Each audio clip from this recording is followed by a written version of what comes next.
talks are going? Well, we had serious, detailed discussions today with Michel Barnier and his team. There's a common purpose. We both want to see a deal. A very clear message has been given both by President Juncker and the Prime Minister, who want to see the teams reach a deal. The meeting actually overran, which I think signals the fact that we were getting into the detail, and we'll have further discussions next week.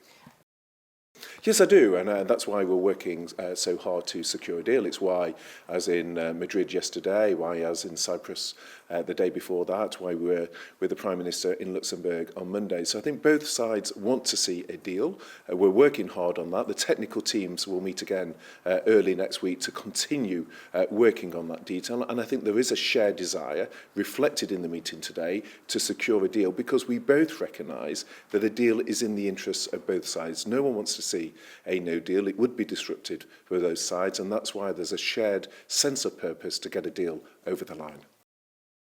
No, I mean, there's always been a recognition that ultimate arrangements have an important part to play. The Commission themselves have recognised that. But what's very clear from the statements from the Irish government is, like the UK government, they want to see a deal done. They recognise that no deal is not in the interests of the Irish government. So there's a common purpose both in Dublin, in London and here in Brussels to see a deal over the line. And I think the fact that the meeting overran today, we were getting into the detail, the technical teams will meet again next week. The Prime Minister and President Tusk are expected to meet in the UN as well next week, underscores the purpose there is on both sides to get a deal, and that is what we're working very hard to secure.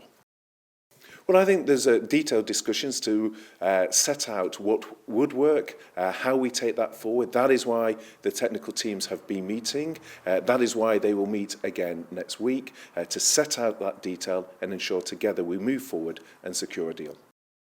Well, I think there's still a lot of work to do. But there is a common purpose to secure a deal. I think there's a recognition in the capitals, in the foreign ministers I've been speaking to. They want to see no deal avoided. They want the teams to reach a deal. There's a clear message from President Juncker and from the Prime Minister that a deal is doable. But at the same time, there is significant work still to do. But the serious discussions are taking place. We're moving forward with momentum. Talks will continue next week between the technical teams. And it's important we deliver a deal, because that is in the interests of the United Kingdom and indeed in the interests of the European Union as we move forward to a strong future relationship, which is where we all want to go. Thank you.